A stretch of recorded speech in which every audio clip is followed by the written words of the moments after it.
about it. It's just gonna change the world. Anyone remember Suzie Bingham? That adorable young nerd with the nightingale's voice and Dustin's girlfriend? Well, we learnt that she and Dustin became lovebirds while they were at Camp Nowhere for tech geeks. She and Dustin shared a love for the never-ending story and math equations, but after season 4's 5th episode titled The Nina Project, Suzie was seen nowhere, and while she may appear in a future Stranger Things episode, the story of Dustin and Suzie meeting and falling in love was detailed in this 4-issue comic book titled Stranger Things Science Camp. But make no mistake, the comic still has some death and blood lurking. And in this video, I'm going to explore all the 4 issues of the comic book. And now, let's begin. Stranger Things Science Camp Issue Number 1, Surprise Camper. The issue opens with Dawn sprinting through the woods like she's being hunted by some cursed forest spirit. But the truth is far less noble. She's not running for her life. She's running for her hairdryer. She even takes a fall on the way, which makes her race to the lake look far more dramatic than it deserves. Laurie, another counselor who clearly has no patience left in the tank, has decided she's had it with Dawn's early morning grooming routine and dunks the hairdryer straight into the lake. Dawn arrives too late, flails, screams, mourns the loss, and that's our warm welcome to Science Camp. Not exactly the prestige summer gig these counselors probably imagined. Hours pass, and campers begin to arrive in buses filled with kids who want a summer full of experiments, rockets, and maybe 1 or 2 socially acceptable conversations. Among them is Dustin Henderson, fresh off the trauma, triumphs, and Demogorgon-related chaos of Season 1. The boy is optimistic, though. New place, new people, maybe a fresh start. But the moment his shoes hit the dirt, the universe hits him right back. 2 kids have cornered a smaller boy and are bullying him for going to a public school. Dustin sighs, steps forward, and decides he's not letting this slide. Not this summer. He throws himself into the argument with the swagger of someone who survived the upside down and knows life can get far worse than 2 loudmouth mouth breathers at camp. When they mock his teeth, he flips it on them by explaining cleidocranial dysplasia as a mutation. Basic science, something they should understand if they really belong at a science camp. He compares himself to the X-Men. The crowd gasps, and the bullies fold like newspapers. Everyone claps. The kid thanks Dustin with the wide eyes of someone who just saw a real-life superhero, and Dustin breaks it down for him. You see, Dustin knows that tough guy bullies hate looking weak, and smart guy bullies hate looking like idiots. Today, Dustin made them both. But speaking of Dustin's cleidocranial dysplasia, the original script for Stranger Things actually had him fat, and that's how he was supposed to be distinguished from the group. However, after Gaten Matarazzo was cast for the role, they decided they'd go with his cleidocranial dysplasia instead of the fat thing. But that quirk found its way to Jake Connolly, who went from dipshit Derek to delightful Derek in the span of 1 episode. Oh boy, I love the energy that kid brings to the screen. But I digress. Let's stick to the comic. So, the kid's name is Steven. He's soft-spoken but curious in that future inventor who accidentally creates a sentient toaster kind of way. He and Dustin walk off, and the story shifts to the counselors settling in for the night. Stephanie is actually trying to be responsible, flipping through camp activities and prepping for her duties tomorrow. The others, well, they're making bets on which kid throws the first punch this year. Warm beer is on the line, and apparently this is a cherished tradition.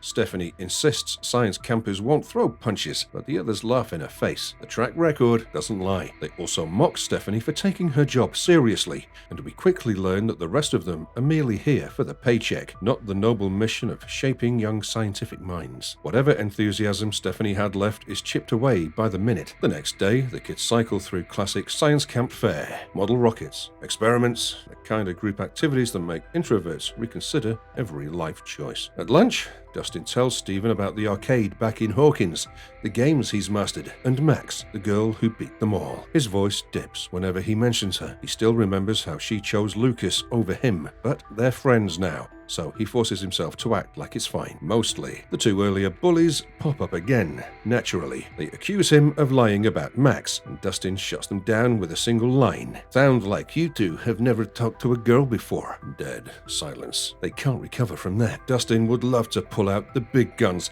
like my best friend can move things with her mind and all that, but he knows that's off limits. When things escalate, he claims he has 2 girls in his D&D party, and the bullies call him a liar. Again, Dustin cornered and frustrated, blurts that he's now the dungeon master of his own campaign. Everyone hears it. The whole cafeteria turns to look. Stephen's eyes light up like Dustin just announced a free robot workshop, and he begs Dustin to run a game at camp. Dustin panics internally. He has no dice, no miniatures, no notebook, nothing. But pride is a powerful drug, especially in front of bullies. So he announces, and not so quietly, that he'll run a game in a week or two. The bullies freeze. Stephen cheers. Dustin realizes he has successfully trapped himself. Night falls, and we cut to Stephanie, who has clearly reached her breaking point with being the boring counselor. She sneaks into an abandoned cabin, determined to prove she can loosen up. She finds the hidden beer stash, cracks a can open, and tries to hype herself up. She wants to walk into breakfast tomorrow like she finally understands the social currency of this team. But before she takes a sip, the door creaks open. She freezes. Someone else is in the cabin. She assumes it's another counselor, maybe Laurie or Dawn. She apologizes, holds out the beer as a peace offering. The figure steps forward. It isn't Laurie. It isn't Dawn. It isn't any counselor. It's someone in a hood and a mask. Someone tall enough to block out the light behind him. He carries something in his hand. When he steps fully into the moonlit room, Stephanie sees it clearly. Well, it was a screwdriver smeared in blood. Her beer drops to the floor. And that's where the issue leaves us. With Dustin trapped in a promise he probably can't fulfill, the counselor's betting beer on children's fists, and a masked stranger lurking inside an abandoned cabin with a weapon that's already seen use. Science camp, as it turns out, may be the least scientific part of what's about to unfold. Stranger Things Science Camp Issue Number 2, Open Door. The morning begins with camp group in full sprint. Someone claims Stephanie ran off before dawn. Someone else swears she packed in a hurry. By lunch, everyone has agreed on the official story that she left a 3-word note. I quit, goodbye, and vanished without any goodbyes or hugs. People assumed she was just a counselor who apparently decided she'd rather do anything than stay another night at this camp. Dawn, her roommate, reacts like she won the lottery. A whole cabin to herself, peace and quiet. No Stephanie reorganizing her shelves. Dawn floats through the day like the universe finally gave her a win. For the campers, though, the whole thing is less celebratory and more, this feels off. Stephen brings the news to Dustin, eyes wide like he just heard a ghost story. Dustin shrugs it off and tells him not to worry. Stephanie left a note. People quit jobs. Happens all the time. Stephen isn't convinced and compares the whole thing to Friday the 13th, which, to be fair, isn't the emotional anchor Dustin needs while he's already stressed about his completely unplanned D&D campaign. That campaign weighs heavily on him now. One lunchtime boast in front of the entire camp means his pride is committed. And if there's one thing Dustin Henderson refuses to surrender, it's his pride in front of nerds who think they're better than him. So he drags Stephen toward the woods so he can plan in peace. But the universe rarely grants Dustin peace for more than 15 seconds, and the two bullies intercept them again. They mock him about his campaign,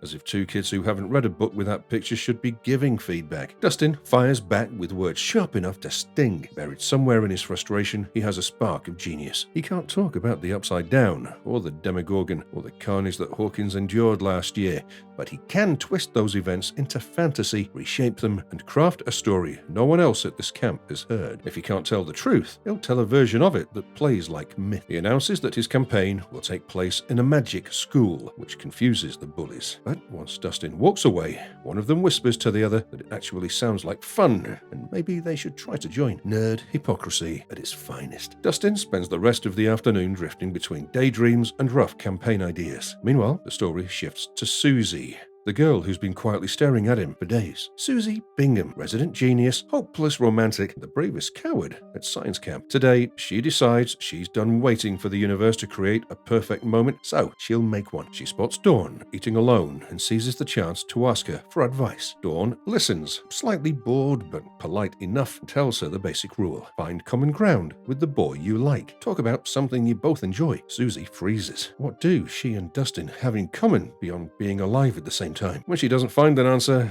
Dawn tells her to talk about science. Easy, simple, keeps the conversation safe, and they're at a science camp, so it fits the theme. Suzie gathers her courage and marches straight to Dustin while he's sketching ideas for monsters and maps. She starts with science, awkwardly, but Dustin gently tells her he's not working on that. He's preparing his campaign. He explains how he got roped into the whole thing, how he never planned to run a game, and how this is still a product of his big mouth. Dustin is just venting, but Suzie panics. She assumes he's hinting that she's wasting his time. She apologizes, flusters her way through a half sentence, and bolts before Dustin can explain that he wasn't dismissing her at all. Back at Dustin's cabin, the night shifts tone. She's alone, enjoying the rare silence when someone knocks on her door. She opens it, no one. She closes it, another knock. Still no one. Dawn rolls her eyes and mutters Chris's name, the kid who's been infatuated with her since day one. She assumes it's another attempt to impress her with some camp prank, but the third knock is different, heavier. When Dawn opens the door again, someone is standing there. This was not Chris or a camper, but a figure in a hood, a mask shaped like Albert Einstein's face, a screwdriver in hand,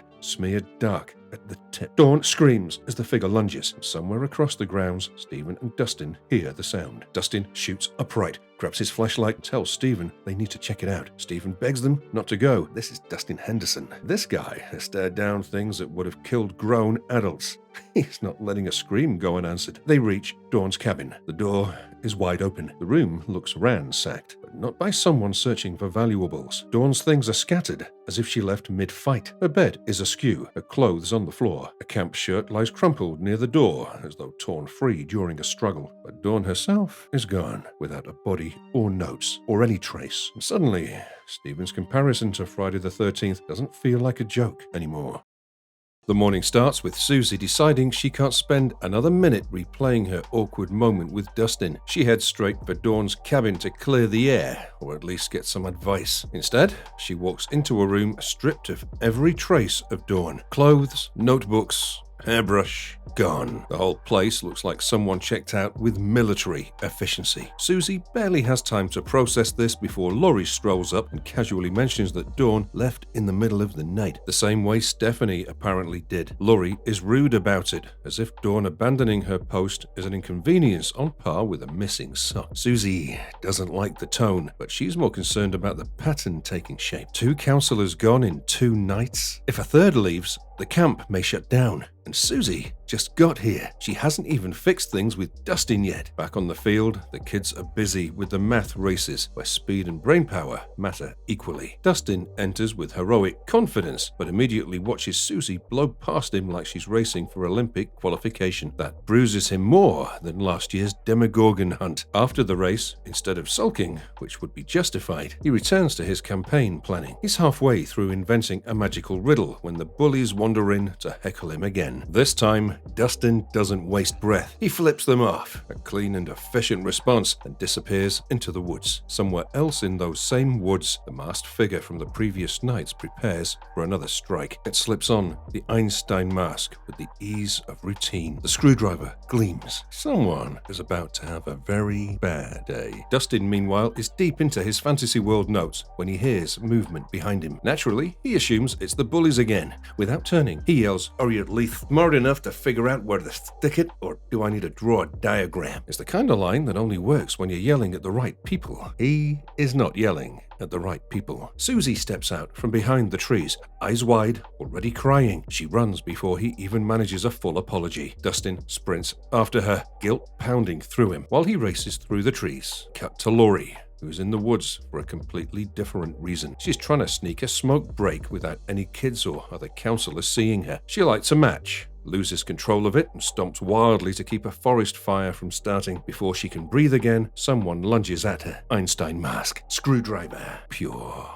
terror. Laurie shrieks and bolts toward the cabins, running on fear alone. Her cries reach Chris and another counselor, who immediately rush to her side. She's shaking and gasping. She says someone tried to kill her. Chris decides to call her boyfriend, Joshua, who arrives in seconds and goes into full panic mode. Someone tried to stab his girlfriend with a screwdriver. He wants to report it, shut the whole place down if necessary. Chris and the others resist. They don't want to lose their paychecks. They try to convince Laurie that this might be a prank gone wrong, that reporting it will mean the camp ends early and every counselor goes home without a job. Their logic is terrible, but desperation makes people sound confident. After enough pleading, Joshua agrees to wait. Maybe they can catch whoever it is themselves. keep things quiet for now. Dustin finally reaches Suzie, breathless and embarrassed. He apologizes, introduces himself properly, like he should have done days ago, and learns her name in return. The moment softens. This could have been a breakthrough for both of them, but then Laurie's frantic voice cuts through the camp again. Suzie and Dustin freeze. Then they do what any curious kid would. They sneak closer to listen. They hear every detail. The screwdriver, the Einstein mask, the near-death sprint, the counselors deciding to cover it up. Dustin's face changes instantly. Camp shutting early? Not on his watch. This place is his safe haven. A world without Hawkins, without monsters, well, without fear. He refuses to lose it to some masked idiot with a toolkit. Suzie is hesitant. Tracking a killer is not what she signed up for. Dustin explains the simple logic. The killer only targets counselors. He doesn't see campers as threats. That makes them invisible to him. Perfect detectives. She reluctantly agrees. They race back to Dustin's cabin to prepare a plan,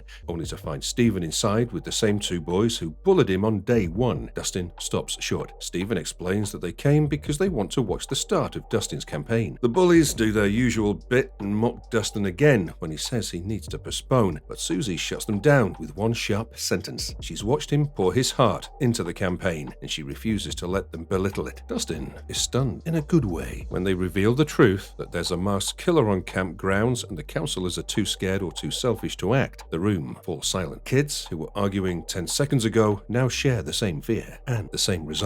After a moment, someone finally asks, "So, how do we stop the killer?" Dustin straightens up, eyes bright, confidence restored. "Simple," he says. "We form a real-life adventuring party." Stranger Things, Science Camp, issue number 4, An Adventure of a Lifetime. Dustin's grand monster hunt begins with a slow march through the woods. Well, slow by his standards. He has Suzie, Stephen, Trevor, Dean, and a level of confidence that only shows up when he's pretending he's in a campaign. They chatter as they walk, mostly because talking keeps the fear away, and also because Dustin realizes something shocking. The bullies actually wanted in on his Dungeons and Dragons game. Trevor admits he's always wanted to play, but none of his friends back home care about anything that requires dice. Dean explains that his brother is a dungeon master, but they run their game while he's stuck at camp. For the first time all summer, these boys look less like bullies and more like socially confused kids who want in on something fun. Introductions out of the way, they return to the urgent bit, finding the attacker. Trevor throws out the classic, "Let's split up," and the group reacts as if he suggested skydiving without parachutes. No one is splitting up. Suzie declares Dustin their leader, with the same tone generals use in war films, and Dustin, well, now under pressure to sound like he knows what he's doing, starts listing the steps. Step 1, stick together. Step 2, find the next target. Step 3 never arrives because Trevor wanders off mid-sentence, forcing them to follow before the plan collapses entirely. Over in the boys' cabin,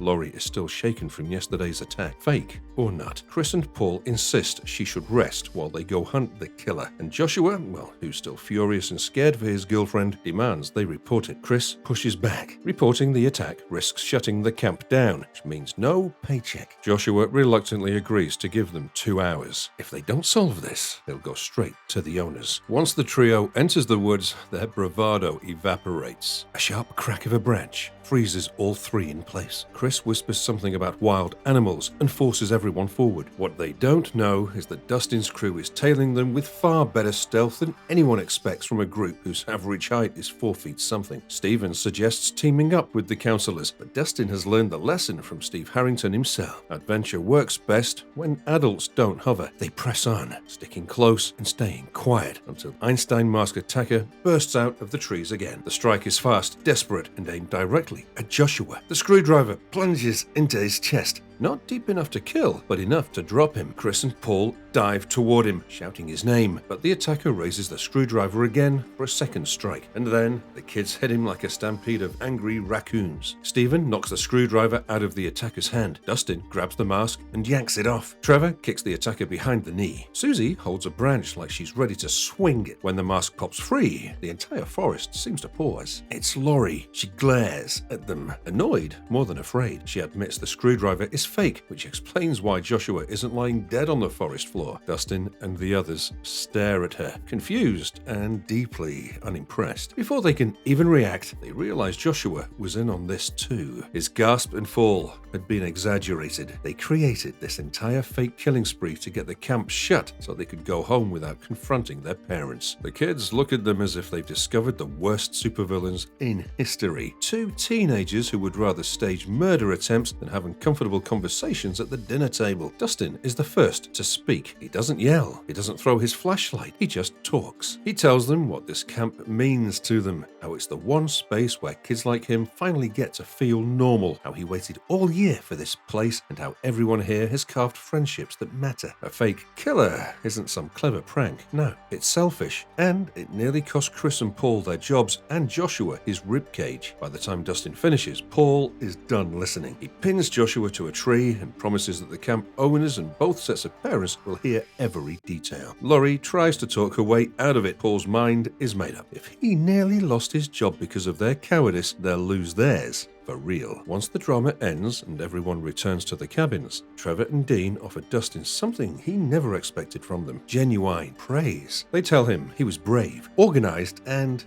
kind of impressive. Dustin tries to brush it off, but he catches a glimpse of Suzie watching him with that look, the warm one he's tried not to overthink. Later at lunch, Stephen asks about the upcoming Dungeons and Dragons campaign. Dustin realizes the entire table is excited about it, even the bullies, even Suzie, and that's when Suzie pulls him aside. She doesn't stutter or ramble. She simply confesses that she likes him. Dustin freezes for a second, part shock, part wish fulfillment. He tells her that he likes her too, and that she probably has more courage than he does. She laughs, and the tension dissolves into something soft. They worry briefly about the future. Summer ends. Camp ends. Life moves on, but they agree to enjoy whatever time they have left. Right now, that's enough. As they walk back toward the field, Suzie brings up the talent show. Dustin grins. She grins. Both of them know exactly what song they're thinking of. If they do this right, half of the camp will cry, and the other half will wonder how on earth two kids pulled off Neverending Story with that much confidence. For now, though, Dustin Henderson has a girlfriend, a D&D campaign to run, and a summer worth saving. The adventuring party lives to quest another day. So yeah, that was all in this one, guys. See you around. And if you liked our content, don't forget to leave a like and subscribe to us if you haven't already. Have a good one and be safe. Thanks, everyone.